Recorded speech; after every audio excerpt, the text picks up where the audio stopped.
Dale, Marce, comencemos. Listo, buenas tardes para todos. Esperamos que se encuentren muy bien, que hayan tenido una semana muy bendecida. El día de hoy entonces vamos a escuchar precisamente sus propuestas, tanto desde el marco investigativo como desde las prácticas, en este caso de ejecución. Le vamos a dar entonces la bienvenida a nuestros dos primeros ponentes, la estudiante Dayana Evelyn Fritas Quisbe y el estudiante Fidel Ernesto Villena Brañez, el cual nos van entonces a hablar sobre la atención de problemas de aprendizaje y conducta. Ellos vienen de la Universidad César Vallejo. Bienvenidos. Buenas tardes, maestra. Buenas tardes. Buenas tardes. Buenas tardes. ¿Nos oyen bien? ¿Nos escuchan bien por ahí? Sí, señor, los estamos escuchando ya y viendo. Adelante, compañera Diana.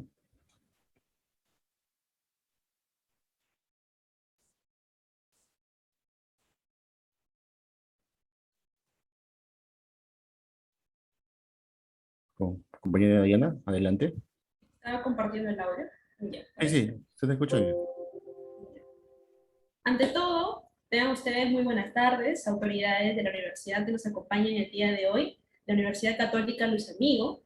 Bueno, el día de hoy vamos a presentar una propuesta de intervención focalizada en problemas de lectura, que se desarrollará en el curso de atención de problemas de aprendizaje y conducta a cargo de la magíster Paola Beatriz López. Esta exposición estará a cargo de mi compañero Ernesto Villena y de quienes habla Dayana Fritas. A continuación, presentaré un video donde observaremos un caso que presenta dificultad en la fluidez y también en la velocidad lectora.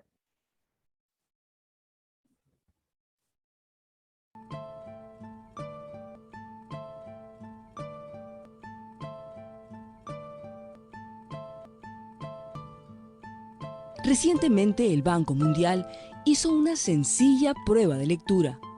Eligió al azar a 136 niños de segundo grado de escuelas públicas de todo el país, a quienes se les pidió leer un párrafo de 60 palabras. Este fue el resultado.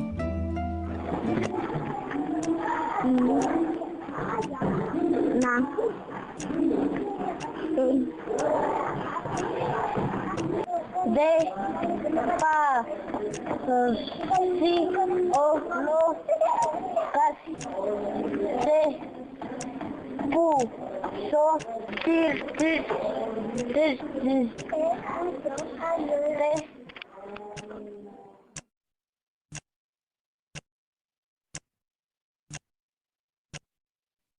De los 136 niños, 35% no logró leer una sola palabra.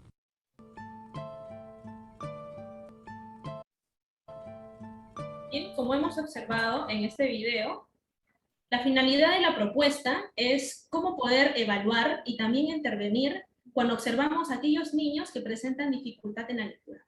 Comenzaremos con la primera parte de la exposición del día de hoy, que es la evaluación. Para ello, es importante saber que la lectura es un proceso que es complejo, que implica tanto la decodificación y también la comprensión. Estos dos niveles trabajan de manera simultánea para poder asegurar una lectura que sea eficiente. La decodificación, ¿qué implica? Implica el establecimiento de relaciones entre los grafemas y fonemas dentro del contexto. Este proceso de bajo nivel va a permitir poder acceder al significado tanto de palabras y también de textos. A la decodificación le subyacen dos procesos lectores. Conozcamos cuáles son. El primer proceso lector es el proceso perceptivo, que va a implicar la identificación de los rasgos de las letras y también su reconocimiento. Y también tenemos el otro proceso, que es el proceso léxico, que va a implicar el acceso a las palabras. Y para poder acceder a la palabra se siguen dos rutas. La ruta fonológica, que supone la aplicación de las reglas de conversión, grafema-fonema, para poder acceder a cualquier palabra. Y también se sigue la otra ruta, que es la ruta visual, que va a implicar el reconocimiento global de las palabras. Y para la evaluación de la lectura, la presente propuesta considera un corte educativo. Por ello, se valorará la lectura a partir de ejercicios que sean prácticos, con el objetivo de poder observar, de poder identificar, de poder registrar y sobre todo de poder analizar cómo los estudiantes leen. Y de esa manera se podrá identificar aquellos indicadores del problema y también su permanencia. Y en esta evaluación se centrarán en dos componentes de lectura, que son la exactitud lectora y la fluidez lectora. En la exactitud lectora va a implicar la habilidad para la correcta decodificación grafema a través de la adquisición, de la consolidación y también de la automatización de las reglas de conversión grafema-fonema. Y también se va a considerar este componente que es la fluidez y la velocidad lectora, que hace referencia a la habilidad para acceder a la lectura, lo cual va a implicar decodificar ya sea oralmente o silenciosamente una cantidad de palabras determinadas. Y para realizar esta evaluación se han considerado la aplicación de dos instrumentos. El primer instrumento, en el caso de los padres, se le va a aplicar una entrevista con el objetivo de poder recoger información sobre aquellas posibles causas externas de los problemas y también puede identificar aquellos recursos o barreras que puedan presentar los padres. Y también tenemos el otro instrumento, que es en el caso del estudiante, que se le va a aplicar una entrevista informal de lectura oral que va a contener tareas de lectura de letras, de palabras, de pseudopalabras, y se le va a brindar un texto corto al estudiante con el propósito de poder recoger aquellas manifestaciones que le pueden dificultar en su lectura. En el procedimiento de evaluación consta de 4 pasos. El primer paso es la selección del estudiante. Aquí el estudiante debe presentar un bajo rendimiento lector, que tenga errores al leer, y además debe encontrarse entre el primer hasta tercer grado de primaria. El segundo procedimiento es consideraciones éticas, ya que el consentimiento informado es muy importante para la aplicación de la entrevista, ya que se puede obtener el permiso para la autorización para proceder a la aplicación de los ejercicios, y en estos criterios éticos se consideran sobre todo la confidencialidad, el anonimato, la participación sobre todo que sea voluntaria, y también este uso de evidencias que vamos a obtener van a ser usados solamente para fines estrictamente académicos. En tercer lugar, tenemos la aplicación de los instrumentos, los cuales no solo serán aplicados, sino que también se va a solicitar la grabación de los audios en estos dos componentes que había mencionado, tanto en la entrevista de los padres y también en el audio de que se va a hacer la lectura al estudiante. Y en cuarto procedimiento tenemos el análisis y la sistematización de los resultados. Para ello, se va a transcribir todo lo observado en la entrevista para poder identificar aquellos errores de lectura y proceder a su análisis y ya también a la sistematización. Finalmente, estos resultados serán organizados en la matriz de síntesis y diagnóstico, donde están 4 aspectos. Conozcamos los primeros que están ahí, que es las dificultades encontradas, donde van a estar en estos componentes de la exactitud lectora como en la velocidad y fluidez lectora. Y a partir de estas dificultades se va a priorizar aquellas dificultades que sean sobre todo repetitivas y que sean urgentes. También se va a categorizar aquellos recursos que el estudiante puede contar, como también la familia, que favorezcan sobre todo a la intervención. Y también se va a identificar aquellas barreras que serían las limitaciones u obstáculos propios del estudiante, como también de la familia, que han influido en las dificultades que presentan estos estudiantes, así como también aquellas que podrían no favorecer a la intervención. Ahora, con la parte de la intervención, le doy parte a Ernesto. Muchas gracias, compañera Diana. Así es, estamos hablando de un problema muy importante como es la fluidez y la velocidad de la lectura. Siguiente, por favor. Yo voy a hablar acerca de la intervención en cuanto a los procesos de la lectura, ¿no?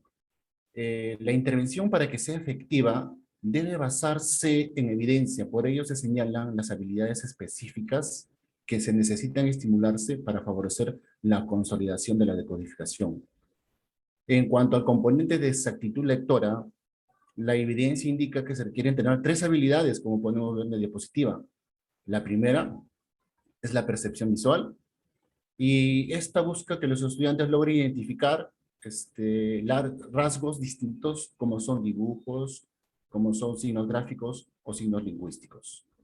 La segunda es la habilidad de la percepción auditiva, y esta se desarrolla a través de la estimulación de la conciencia fonológica. La conciencia fonológica es la habilidad para manipular los sonidos del lenguaje oral. Se sugiere trabajar los 3 niveles, pueden ser rimas, pueden ser sílabas y fonemas. Diversas investigaciones indican que el desarrollo de la conciencia fonológica es crucial para leer con precisión y especialmente si se entrena la síntesis y la conciencia fonética. Como podemos ver en la diapositiva, la tercera es la ruta fonológica, ¿no? Que es el entrenamiento de esta ruta específica en señalar reglas de conversión, grafema-fonema, letra-sonido. Esto se da a través de la lectura y dictado de palabras, pseudopalabras, de lectura de palabras, de contenido, palabras funcionales y construcción de palabras con material concreto, como pueden ser las letras móviles, ¿no? Ahí vemos en el ejemplo algunas letras móviles. Siguiente, por favor. Con respecto al componente de la fluidez y velocidad lectora, se sugiere que las estrategias se enfoquen en 3 puntos específicamente, ¿no? La automatización de la ruta fonológica, el mejoramiento de la ruta visual y el trabajo de los signos de puntuación. Para automatizar la ruta fonológica es necesario automatizar las reglas de conversión fonema-grafema.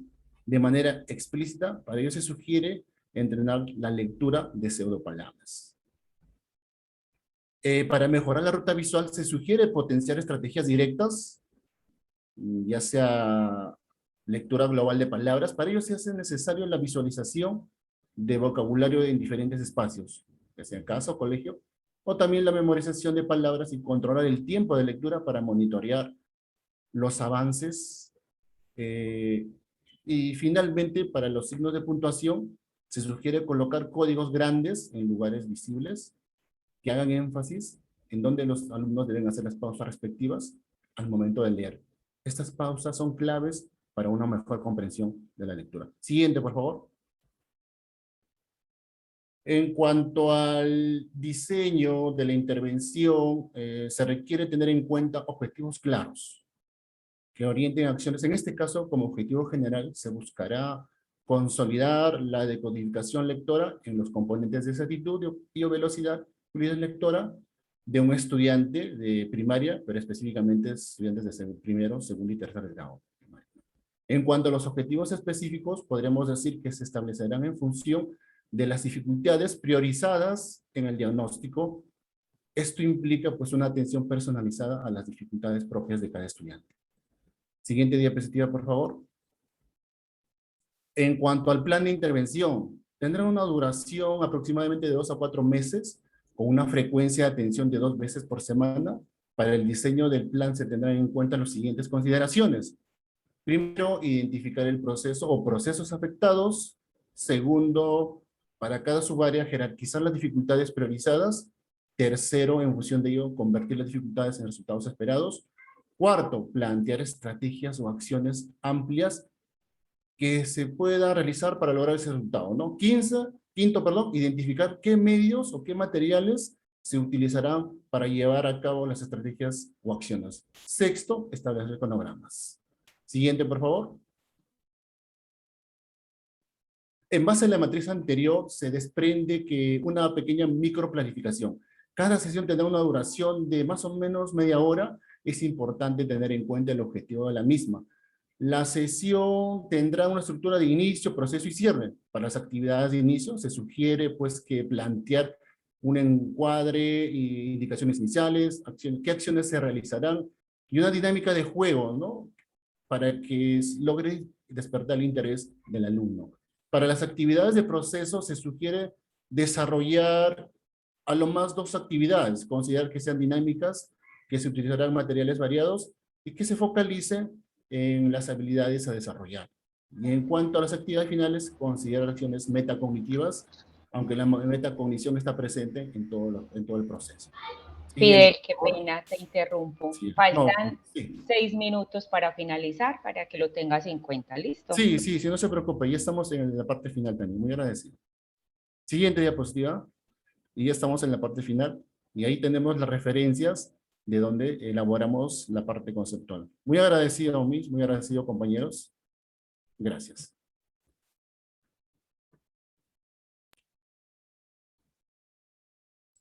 Profe Karina, ¿está por ahí? Muy bien. Agradecemos entonces a los estudiantes, en este caso de la Universidad César Vallejo, por compartirnos su experiencia. Esperamos también entonces que para las estudiantes haya sido en este caso significativo, su ponencia y que también entonces nos pueda servir entonces como ejemplo. Muchas gracias. Vamos a continuar entonces con la siguiente ponencia, en este caso a cargo de la Universidad Católica Luis Amigó, el grupo número 2 de trabajo 3. El grupo está conformado por María Isabel Vázquez, María Juliet Castañeda, Valentina Márquez, Jessica Manuela Duarte, y Daniela Agudelo Barrera. Ellas nos van a presentar entonces su trabajo de grado, una revisión documental que denominan propuestas educativas para la permanencia escolar. Bienvenidas, chicas. Gracias, profe. Bueno, buenas tardes para todos. Entonces, como mencionó la profesora anteriormente, nuestra ponencia titula Propuestas educativas para la permanencia escolar desde una revisión documental. Las ponentes son Daniela Agudelo, María Juliet Castañeda, Valentina Márquez, María Isabel Vázquez y mi persona Manuela Duarte. Nuestra asesora es Viviana Cano Valderrama, en el curso Trabajo de Grado 3. Pertenecemos a la licenciatura en Educación Infantil de la Universidad Católica Luis Amigó y hacemos parte de la línea de investigación, educación, infancia y lenguas extranjeras. A continuación les vamos a hablar acerca de nuestros objetivos. Bueno, como objetivo general tenemos analizar las propuestas educativas para la permanencia escolar en la educación rural de Colombia del 2010 al 2019 desde una revisión documental.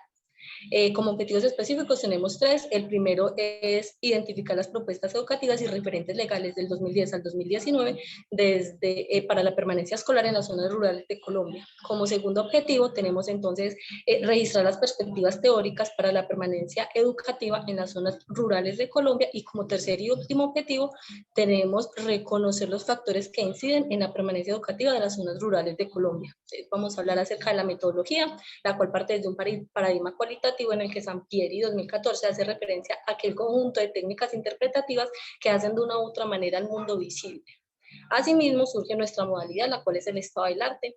De allí parte nuestra estrategia de investigación, la cual viene a ser la revisión documental, la cual se da a través de una búsqueda exhaustiva de 50 artículos de investigación, los cuales se clasificaron y codificaron en una matriz categorial a través de unos tópicos. Estos tópicos hacen alusión a cada uno de los objetivos planteados anteriormente y así obtuvimos el análisis de la información como tal. A continuación me doy paso entonces a mi compañera María Isabel. Muchas gracias, compañera. Bueno, en nuestros resultados y discusión tenemos varios objetivos. Como primer objetivo tenemos identificar las propuestas educativas y referentes legales del 2010 al 2019 para la permanencia escolar en las zonas rurales de Colombia. Después de una búsqueda exhaustiva y un trabajo riguroso y sistemático en los países de Brasil, Colombia y Argentina, se pudieron hallar diferentes propuestas y estrategias que se podrían implementar en la educación rural.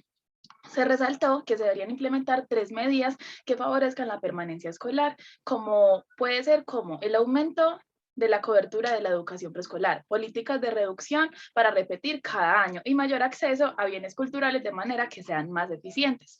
Guzmán y Báez 2018 argumentan que el fortalecimiento del sistema educativo mediante el apoyo a las familias, a los estudiantes, a las instituciones educativas, tales como el programa de alimentación escolar, el transporte, los útiles escolares, permiten que haya una mayor motivación de parte de los estudiantes y las familias.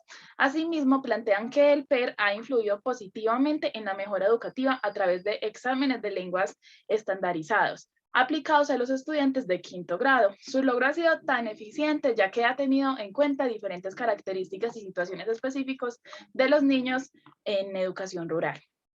En otras investigaciones se identificó que se mencionaban como estrategia para la permanencia una reestructuración en diferentes factores, ya sea en el currículo, en la implementación de la metodología, en las dinámicas de los docentes, etc. Se sabe que usualmente los estudiantes pierden como la motivación todos los días en el aula de clase. Entonces se requiere que los docentes como que revisen sus metodologías, los currículos en los cuales están basando, el aula en el cual están implementando cada clase y como la experiencia que está dejando en cada estudiante dichas clases. Por ejemplo, uno de esos planes empleados en el programa de alimentación escolar PAE, que actualmente en Colombia lo maneja el Ministerio de Educación Nacional, tiene como objetivo principal lograr la asistencia y permanencia de los niños en las instituciones educativas. Esta estrategia no solo favorece la calidad de la vida, sino que también es como un estímulo para que los estudiantes vean la escuela como un lugar ameno en donde se busca un bienestar para todos. Además, se ha desarrollaron algunos referentes legales, que se sabe que en Colombia el Ministerio de Educación Nacional se identifica como la entidad rectora de las políticas educativas para garantizar la educación, por lo que en una búsqueda de estos referentes se halló que Aguilar y Rodríguez 2018 nos hablan de la cobertura y la equidad que se manifiesta dentro del Plan de Desarrollo Departamental del 2012 al 2015, como una política pública que garantiza el acceso y la permanencia escolar a todos los niños, niñas y jóvenes de la educación rural, reconociendo que desde el Plan de Desarrollo Nacional siempre se buscan, por medio de diferentes objetivos específicos, que la educación sea para todos. Esto incluye a las zonas rurales. Ellos se plantean diferentes metas y dentro de esas metas, una es que la cobertura pase del 53% al 60% para la permanencia. Finalmente, muchos autores llegan a la conclusión de que en las escuelas rurales se deben realizar como campañas de motivación para generar oportunidades e igualdad en la calidad educativa. De esa forma que se favorezca el desarrollo social de cada estudiante y su espontaneidad siempre sea sobresaliente como protagonista de la educación en general. En este momento le doy paso a mi compañera Valentina. Bueno, buenas tardes para todos. Yo les hablaré acerca de los resultados y discusión del objetivo número 2, el cual es registrar las perspectivas teóricas de la permanencia educativa en las zonas rurales de Colombia. Entonces, para el análisis de este objetivo se tuvieran en cuenta la revisión de 21 artículos científicos que tuvieran relación con el tema propuesto y que permitieran aportar pues al análisis de los resultados de la investigación, elaborado desde diferentes países como México, España, Perú, Argentina y Colombia, y como tópicos se tuvieron permanencia y educación rural. Bueno, la recopilación de información desarrollada permitió contextualizar sobre el concepto de permanencia educativa, que según Jaramillo 2017 es permanecer y quedarse continuamente en el ámbito escolar sin ninguna interrupción. Por lo tanto, en la revisión se encontró que la permanencia también es reconocida como un aspecto con variedad de dimensiones en las cuales se ve influenciada por el contexto familiar, las condiciones de la institución educativa y pues las condiciones particulares que tiene cada estudiante. Además, se identificó que la permanencia escolar ha sido un elemento clave para el cambio del desarrollo de las escuelas rurales, pero en esta influyen diversos factores negativos. Uno de ellos, según Rolly Calino 2015 y Martínez Pertos y Ramírez 2016, es la problemática socioeconómica, la cual ha sido causante del abandono escolar por parte pues, de la población de estas zonas. También en el análisis encontraron investigaciones que apuntaban que para mantener una permanencia en la escuela rural es necesario que el maestro se correlacione con los aspectos motivadores, agradables y fructíferos, propiciando a los jóvenes una educación de desarrollo para contribuir a su comunidad o incentivar al crecimiento personal, mejorando su calidad de vida, y que en esta es fundamental el rol docente y que se eduque en el reconocimiento de la diversidad para así ofrecer posibilidades a todos. Por otra parte, en cuanto a la educación rural, según Tobio Flores 2017, es aquella ubicada en zonas de difícil acceso, es decir, que es aquel espacio que se encuentra alejado de las cabeceras municipales y con condiciones específicas en cuanto a población, grupos y niveles académicos. Por lo tanto, en el análisis que realizamos se encontró que la educación rural presenta diversos desafíos en cuanto a sus condiciones pedagógicas y de calidad, de acuerdo a las situaciones culturales, económicas y sociales que enfrentan los estudiantes pues, de estas zonas. Y se identificó que se debe establecer un vínculo entre la realidad, o sea, su diario vivir y el currículo. Pues Rivera Sepúlveda 2019 en su investigación plantea que las temáticas que enseñan en las escuelas rurales no son coherentes con la naturaleza del mundo rural, ya que hacen parte de un currículo basado en lo urbano, y además que el Estado, pues como entidad encargada de los recursos y la calidad del mismo, no ha invertido lo suficiente para que esta educación esté al alcance para todos. Finalmente, según el análisis realizado, se encontró que según Herrera y Buitrago 2020, en el ámbito rural, las necesidades de las instituciones educativas presentan mayor requerimiento que las instituciones pues, de las zonas urbanas, y que es notable la diferencia entre ambos contextos, de modo que se debe propiciar elementos para la transformación de esta realidad, reconociendo sus problemáticas, pero también brindando soluciones para poder lograr la permanencia educativa en estas zonas. Muchas gracias, le doy paso a mi compañera Daniela. Muchas gracias. Bueno, buenas tardes a todos. Para continuar, de acuerdo con la fundamentación de la educación rural, sus características y sus necesidades específicas, con la investigación nos planteamos el tercer objetivo, que es identificar los factores que impiden la permanencia escolar en las zonas rurales de Colombia, en el cual encontramos 10 artículos de investigación de diferentes países como Colombia, México y Ecuador. La baja permanencia es el resultado de un conjunto de factores que han incidido negativamente sobre el desarrollo social, económico y cultural de esas zonas. Principalmente a grandes rasgos, Rojas 2014 nos indica que hay 4 grandes factores de riesgo que son la baja permanencia educativa en cuanto a la falta de ciclos completos, las faltas de economía en cuanto a las familias, sus dificultades socioeconómicas, la prestación de un servicio con ciclos completos, y ese factor se puede asociar a que el currículo está incluido en un aspecto urbano. Cada factor se compone de unas características o situaciones específicas. Es por eso que el factor socioeconómico se compone de las necesidades familiares, es decir, qué ingresos recibe el hogar, cuántas personas hay en el hogar y qué rol asume cada persona del hogar. Cada situación de esas puede presentarse para que el niño y la niña asistan al sistema educativo, o por el contrario, la familia tome la decisión de que el niño lo abandone y trabaje en esas agriculturas o los trabajos pues muy relacionados al campo, porque la representación de las familias en las zonas rurales a las zonas urbanas en cuanto a lo económico se ve muy sesgado por los recursos. Es por eso que esta situación tiene gran relación con el trabajo infantil y aumenta la demanda de que los niños y niñas estén en el campo. De acuerdo a Maeda 2017, el trabajo infantil constituye la principal razón de la deserción escolar, con un 50.6%. Por otra parte, la condición de las instituciones educativas y sus diversos factores que enfrentan, como por ejemplo la falta del interés, que el currículo es sesgado por lo urbano, también la falta de motivación de los niños y niñas al sentir que la educación no hace parte como entidad cultural, hace que se pierda como ese control que tiene la institución por parte de la permanencia, y por el contrario invita a que los niños y niñas abandonen el sistema educativo. Es por eso que nos dice que el Ministerio de Educación ha planteado el PER como principal documento para que la educación rural se siente como uno de los mayores responsables en cuanto a que no se ha dado una buena calidad, no hay recursos humanos ni físicos, y controlar como todas estas situaciones que han hecho que los niños y niñas abandonen el sistema educativo, pero en sus reflexiones finales que han dicho que en los últimos 50 años no se ha visto como gran avance y ha sido insuficientes los alcances que han tenido. Es por eso que dicen que si bien los responsables como el Ministerio de Educación no tienen como el factor de controlar cada una de estas situaciones ajenas a las instituciones, también tienen que hacerse cargo por parte, por ejemplo, de brindar recursos mayores, que el plantel educativo esté mejor en condiciones y que el currículo sí esté de acuerdo a la identidad cultural. Todo uno es para que el niño y la niña se sientan como en un entorno social comprensible, en que su familia pueda sentir que la educación sí es el camino para un mejor desarrollo social y cultural. Ahora le doy paso a mi compañera María Julia, que les hablará de las conclusiones.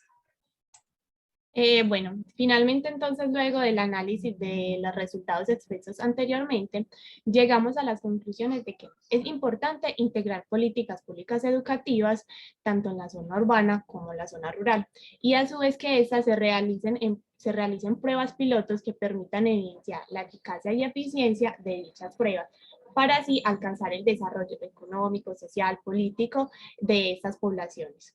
También, por otra parte, entonces, se tiene que la permanencia educativa tiene como incidencia factores tanto económicos como físicos, sociales, culturales e institucionales, por lo que se deben de generar mayores estrategias o propuestas pedagógicas que permitan resolver las necesidades y demandas de dicha población, y así garantizar el pleno derecho a la educación de calidad que se establece desde la normatividad.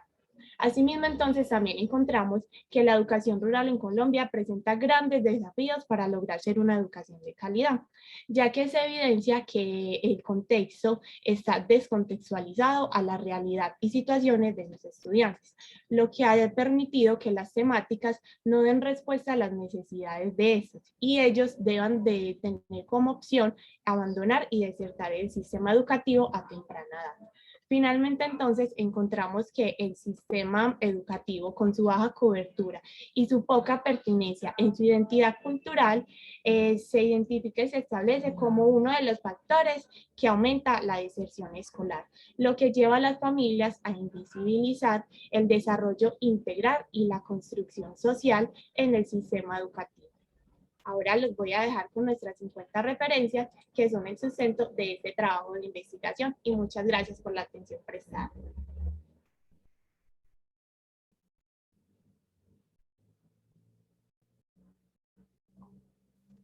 Muchísimas gracias. Gracias a ustedes, estimadas estudiantes. Hoy nos representan a la Universidad Luis Amigó y gracias por la presentación de su trabajo de grado número 3.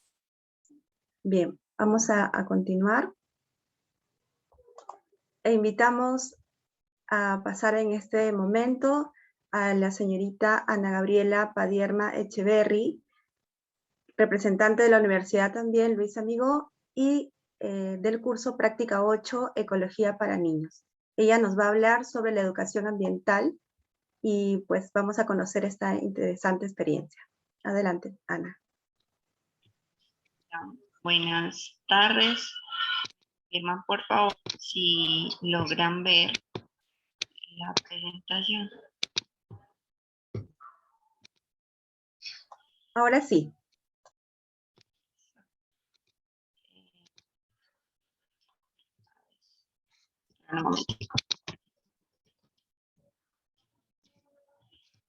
Bueno, buenas tardes.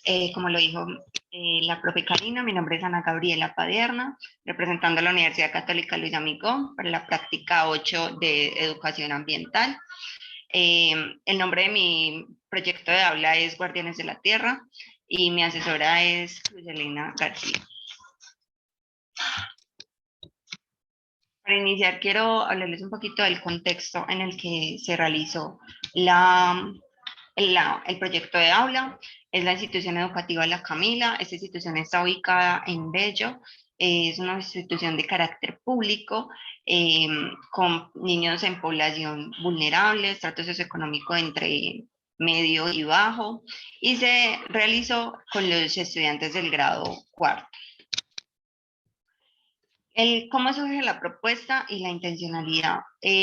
La propuesta surge a raíz de las conversaciones o lo observado en las primeras semanas, que se pudo dar cuenta de que los estudiantes tenían cierto interés por esas experiencias diferentes de aprendizaje, aprender desde la indagación en libros, desde la experimentación, desde hacer juegos, didácticas, cosas que los llevaran a aprender, pero de una manera diferente. Y a raíz de eso se permitió pensar en una propuesta que los llevara a esa reflexión y esa concientización de todo ese tema ambiental, del cuidado y la protección del medio ambiente, y que fuera a raíz de todas esas experiencias diferentes. El objetivo general de la propuesta es el implementar una propuesta para generar conciencia sobre el cuidado ambiental en los estudiantes del grado cuarto de la institución educativa La Camila. Como objetivos específicos tenemos el primero, observar los conocimientos previos de los estudiantes sobre el cuidado ambiental. Segundo, aplicar diversas estrategias para la concientización del cuidado ambiental, utilizando la pedagogía de Reggio Emilia como una herramienta para el aprendizaje. Y por último, el identificar los aprendizajes adquiridos de la implementación de la propuesta. En los referentes teóricos tenemos dos categorías. La categoría número 1 es de educación ambiental. Para eso citamos a Ruiz y Pérez en el 2014, quienes hablan de que la educación ambiental es esa que permite generar esa conciencia desde el contexto y la realidad que se vive, ¿cierto? Generar esas actitudes, aptitudes, conocimientos que permitan que los estudiantes puedan llevar a esas soluciones desde lo que viven y perciben en su contexto. Segundo, citamos a Rengifo, Kitiakés y Mora, sin fecha, que hablan de que esa educación ambiental es la que permite ese saber, pero también el saber hacer. Es decir, que los niños tengan esos conocimientos, pero que esos conocimientos que tienen puedan llevarlos hacia la práctica, puedan generar acciones en pro a esto. La segunda categoría es la pedagogía Reggio Emilia. Para eso citamos a Pachón, Quirós y Benavides en el 2019, que nos hablan de que en la pedagogía Reggio Emilia el niño es el protagonista. El niño es el protagonista de todo su proceso educativo y es el que logra esos aprendizajes significativos a través de las experiencias que se permiten.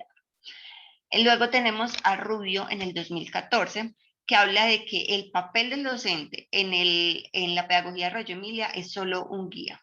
Es el que permite dar esos espacios para que el niño se pueda indagar, pueda generar espacios de socialización, pueda reflexionar y pueda generar esos aprendizajes significativos que mencionamos ahora. A continuación les voy a mencionar dos actividades propuestas que fueron bastante significativas. La primera de estas fue nuestro huerto. Esta actividad fue realizada en las primeras semanas, en la primera intervención, perdón. Fue una actividad en la que se le solicitó a los estudiantes llevar un recipiente en donde pudieran sembrar una semilla que se iba a llevar. Fue muy significativo, primero porque no se les exigió que el recipiente fuera reciclado ni nada, simplemente se les pidió un recipiente, pero la mayoría de ellos lo llevaron de forma reciclable. Lo reutilizaron, llevaron utensilios desde la casa y se pudo evidenciar pues eso, que ellos tenían esa conciencia de podemos utilizar otras cosas para hacer estas macetas. Fue también muy significativa porque ellos, esto perduró pues a lo largo de todo el proyecto y todas las actividades que se iban haciendo, ellos las enfocaban en el cuidado de su planta. Entonces, si se hablaba del agua, entonces mencionaban como es importante cuidar el agua porque el agua me ayuda a que mi planta crezca.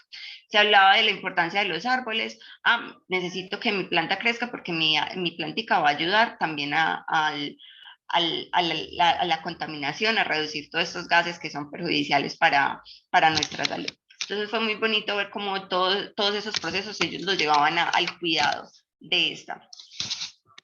La segunda actividad propuesta fue tanto una actividad como un material de apoyo para la intervención de todo el proyecto de aula que se llama el árbol de conciencia. Lo nombré así porque es un árbol, yo me pensé en una silueta de un árbol que permitiera que los niños pudieran dejar su huella a lo largo de cada sección, ¿cierto? Entonces, a lo largo de cada clase, los niños escribían, plasmaban lo que se les quedó, lo que aprendieron y cómo ellos podían llevarlo a la práctica. Entonces, aprendimos sobre los gases que son perjudiciales y cómo podemos evitarlo. Entonces escribían eso ahí. Aprendimos sobre el reciclaje. Bueno, entonces en mi casa voy a tener las 3 canecas para poder reciclar, ¿cierto? De este tipo de cosas. Y al final se hizo una intervención con el árbol de conciencia. Entonces se les preguntó cuáles fueron esas actividades que fueron significativas para ustedes. Y ellos miraban el árbol y podían interiorizar como yo escribí este día esto y me llevó a reflexionar sobre esto. Entonces se evidenció que más allá de solo la silueta de un árbol o de solo llevar un conocimiento, ellos sí pudieron generar esa conciencia ambiental, que era como el objetivo principal de todo el proyecto. Estas son algunas de las referencias bibliográficas. Muchísimas gracias.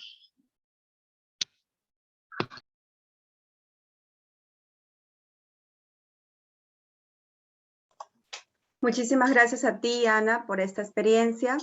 Y bien, antes de pasar al último grupo que hoy va a socializar con nosotros, pido por favor que ya que el tiempo está, digamos, favoreciendo, que antes de pasar ¿sí? A la sala principal, al finalizar esta última ponencia, abramos todos los grupos las cámaras para podernos tomar también una foto aquí pues, que nos permita recordar este hermoso evento. Entonces, voy a presentar al último grupo. Al final, por favor, al final, Carolina y Fidel, al final. Bien, voy a presentar entonces aquí nuestro último grupo que va a socializar. Bien, en este momento entonces presento ya a la señorita Daniela Agudelo Barrera, quien representa a la Universidad Católica Luis Amigó, práctica social 9, con respecto a su experiencia del curso Contexto Familiar. Muy bien, Daniela, te atendemos. Muchas gracias. Mi amiga María Julia me va a compartir la pantalla porque a mí no me da, pues, entonces, para que porfa, Julie, me compartas. Sí, no hay problema. Gracias.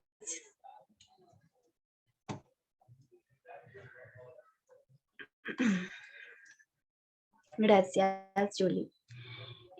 Bueno, otra vez buenas tardes para todos. Les voy a compartir la experiencia en la práctica 9 que recibe por nombre Contexto Familiar y Social. Mi nombre es Daniela Agudelo y mi maestra fue Julie Marcela Vázquez. La práctica la realicé en la Fundación Solidaria La Visitación, ubicada en Medellín. Esta cuenta con 3 sedes, la Comuna 4 como Aranjuez, en Enrique y en Picacho.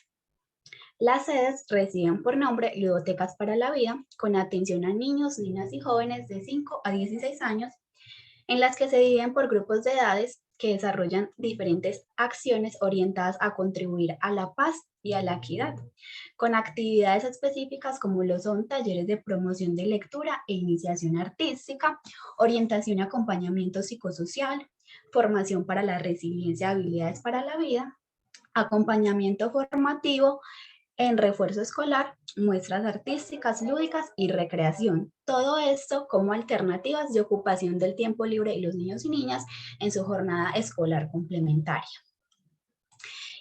Toda esta información de la fundación hizo que nuestro grupo, porque no fui yo sola, creara una propuesta que surge de acuerdo con la intención de la construcción de un proyecto de vida para la formación ciudadana que tenga un impacto en actitudes, formas de pensar y maneras de relacionarse de los niños y niñas de la Fundación. Este proyecto de vida permitiría establecer dinámicas reflexivas en pro de la construcción individual y colectiva de una identidad con valores fundamentales como el respeto, la solidaridad, la sana convivencia y el amor por sí mismo y por el otro. También se buscaba generar una reflexión con diferentes interrogantes que permitan construir un significado de su existencia en la que se deben comprometer en el presente y con el futuro de acuerdo a sus propósitos individuales. Por medio de técnicas interactivas que trabajamos en cada clase, el conocimiento de cada una de ellas permitió crear dinámicas que los niños y niñas identificaran que hay más formas de vida a las de su entorno, porque los niños son población vulnerable ya que las bibliotecas atienden estratos socioeconómicos bajos. Por lo que nuestra intención con el proyecto de vida fue que los niños y niñas pudieran visualizar que pueden crecer ellos mismos en un desarrollo personal y profesional significativamente diferente a las que se encuentran en su entorno, tal vez con problemáticas y roles en la sociedad que no son tan buenos y que pueden presentar a largo plazo mayores dificultades en su vida. Es por eso que como referentes teóricos tenemos a Salcedo Casallas 2006, que expresa que el proyecto de vida articula la identidad personal, social en las perspectivas de una dinámica temporal y posibilidades de desarrollo futuro. Se comprende entonces como un sistema principal de la persona en su dimensionalidad esencial de la vida. Es un modelo ideal sobre lo que el individuo espera o quiere ser y hacer, que toma forma concreta en la disposición real y sus posibilidades internas y externas de lograrlo, definiendo su relación hacia el mundo y hacia sí mismo, su razón de ser como individuo en un contexto y tipo de sociedad determinada. También tenemos otro autor que es Hernández, donde nos dice que la proyección personal y social constructiva y desarrolladora es la expresión del ser y hacer de un individuo armónico con sí mismo y con la sociedad, con una conciencia ética ciudadana para la responsabilidad, la libertad y la dignidad humana. En ese contexto, nuestra propuesta surgió como pensar en ese desarrollo integral de los niños, no con actividades escolares, porque los niños, la idea de la fundación es apoyar en otras cuestiones, por lo que el proyecto de vida presta como esa atención especial a las áreas de autoexpresión, autodesarrollo, relaciones interpersonales, relaciones sociales y como un futuro, una vida profesional. Por lo que les voy a compartir las actividades más significativas. Una de ellas fue Me Atrevo a Soñar, en la que realizamos un árbol de problemas. Los niños dibujaron árboles hermosos y en las raíces estuvo como sus objetivos a corto plazo, en el tronco a mediano plazo y en las ramas a largo plazo. Cada uno de ellos pudo como visualizar esos propósitos que podían construir para su vida de acuerdo a unos sueños internos, ya que cada uno de ellos tiene sueños muy diferentes. Los niños se permean mucho por la tecnología y las modas, pero también en un momento de reflexión personal lo toman más en serio.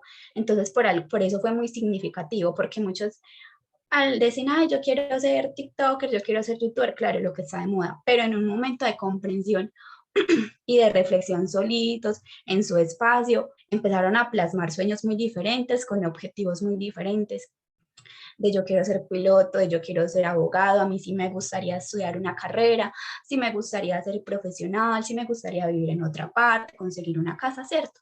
Cosas que le ayudan a él a proyectarse de manera diferente a su realidad. Otra de ellas fue la construcción del proyecto de vida, pues empezar a construir ese proyecto de vida, porque una cosa era como lo que queríamos reflexionar con las técnicas interactivas y otra cosa era muy diferente como el proyecto de vida que se apoyaba por medio de esas técnicas interactivas.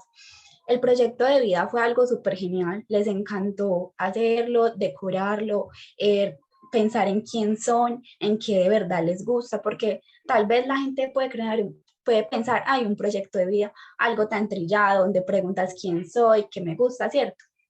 Pero la verdad es algo muy importante cuando nos ayuda a la realización personal.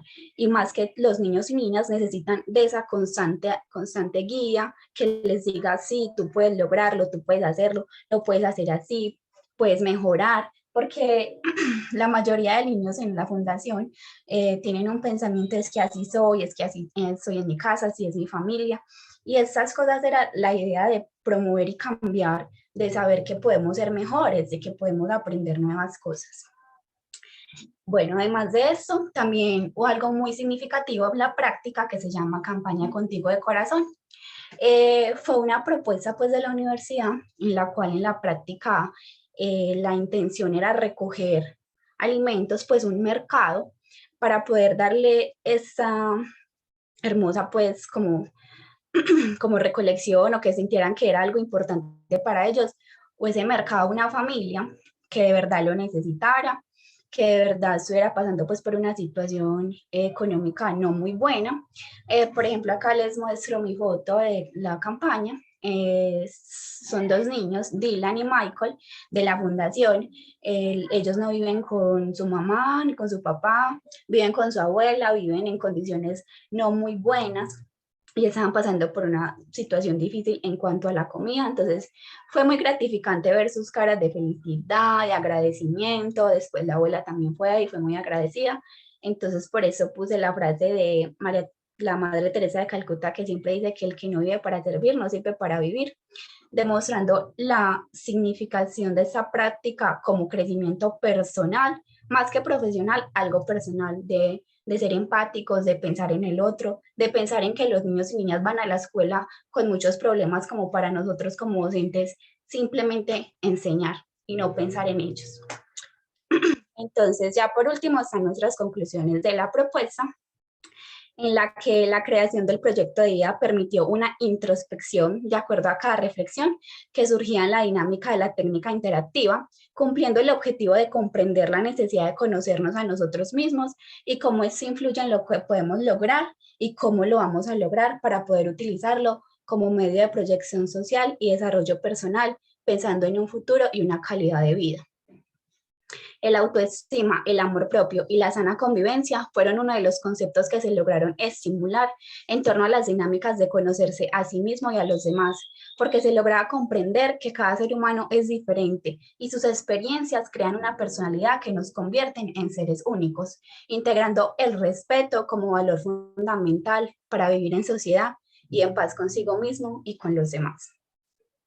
Las técnicas interactivas trabajadas en cada una de las clases posibilitaron que se comprendiera la realidad de cada uno de los niños, niñas y jóvenes y sus diferentes formas de pensar de acuerdo a las diversas técnicas abordadas, ya que estas propiciaron procesos de reflexión, generación y apropiación de conocimientos por parte de los sujetos, en donde expresaron sus sentimientos, sus vivencias, sus experiencias, sus formas de ser, de creer, de pensar, ¿cierto? Y cómo se relacionan con el entorno. Y finalmente se puede concluir que la construcción de este proyecto social permitió brindar a los niños y niñas de la Fundación Solidaria La Visitación herramientas para la elaboración de un proyecto de vida en el cual se puedan plantear sueños y aspiraciones para mejorar su calidad de vida a un futuro. Y listo, muchísimas gracias. Esa fue nuestra propuesta. Aquí les dejo las referencias bibliográficas. Muchísimas gracias, Daniela. Por favor, no dejes de compartir quien te está ayudando. Y vamos a comenzar a aprovechar estos minutitos que nos quedan para poder capturarlos también aquí en foto. Por favor, que proyecten la primera diapositiva y ahí teniéndote a ti, vamos a capturarte, ¿sí? Bien, así vamos a hacer con todos los grupos, por favor, atentos y luego ya abrimos todos aquí la pantalla. Estamos aprovechando estos minutitos que nos quedan. Muchas gracias por todos los aportes, estimados estudiantes, tanto de Perú como de Colombia. Ha sido muy satisfactorio. Por favor, ponemos en la primera ponencia, en la primera, perdón, diapositiva, en la primera diapositiva.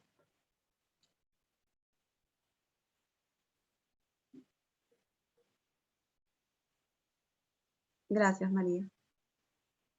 Sí, sube, por favor. Ya está. Muy bien, aprovechamos y también los capturamos con una reacción a todos por ahí. A ver, a la 1, a las 2 y a las 3.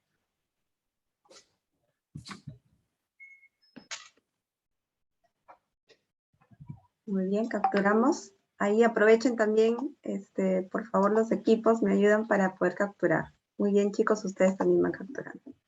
Gracias, muchas gracias, Daniela. Bien, pasamos al siguiente grupo, por favor.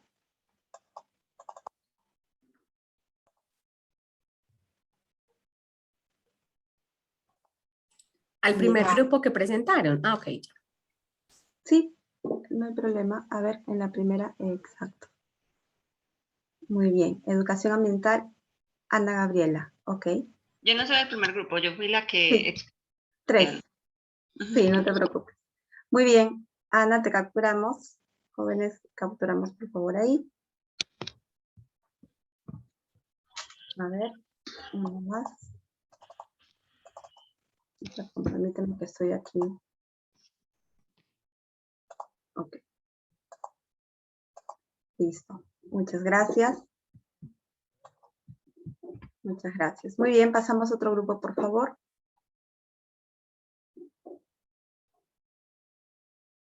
Muy bien, Marisabel. Ahí está. Son 5 ustedes, ¿verdad? Muy bien, proyectamos las 5 señoritas. A ver, yo salgo a ver, para que aparezcan primero ustedes. ¿Quién falta? ¿Alguien falta? Niñas, tienen que encender el micrófono para que aparezcan en la primera pantalla y todas aparezcamos juntas. Préndalo ni apágalo de buena. Falta Manu.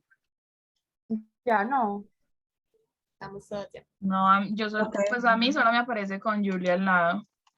Falta No me Manu. Por favor, ¿quién falta? Manuela. Manuela. Ahora Ahí sí. está. Muy bien. Listo, capturamos. 1, 2, 3. Muy bien. Muchas gracias, señoritas. Perfecto. Bien, y pasamos al siguiente grupo, por favor.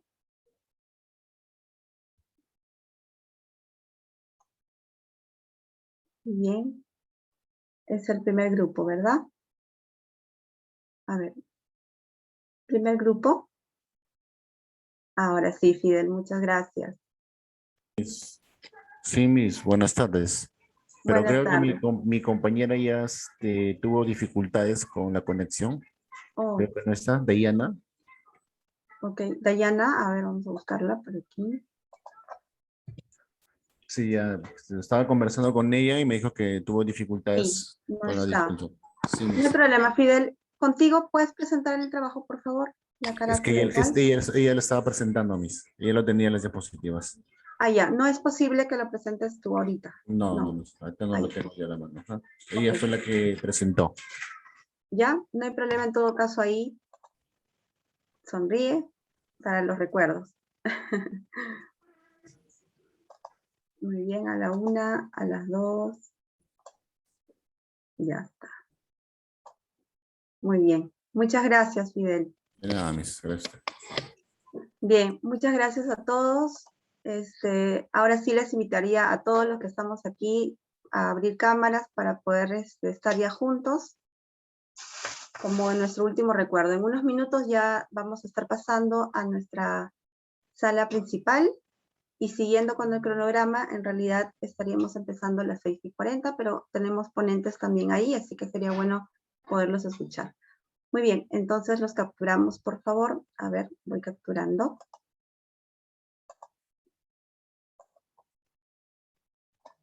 Muy bien, está la primera pantalla, voy a la segunda, no dejen por favor sus cámaras. Bueno, hay varios que no tenemos prendida. Ok, ya las 3. Listo. Muchas gracias y gracias también, Yuli, Marcela, por ayudarme al inicio, porque tuve complicaciones aquí con el equipo. Gracias. Gracias a todos, entonces nos vamos ya a la sala principal, ¿cierto, Yuli? Sí, muy bien. Pasamos entonces a la sala principal. Les agradecemos a todos y a la profe Karina entonces también por este espacio. Un abrazo, feliz noche y continúen entonces en la sala 1. Chao. Gracias.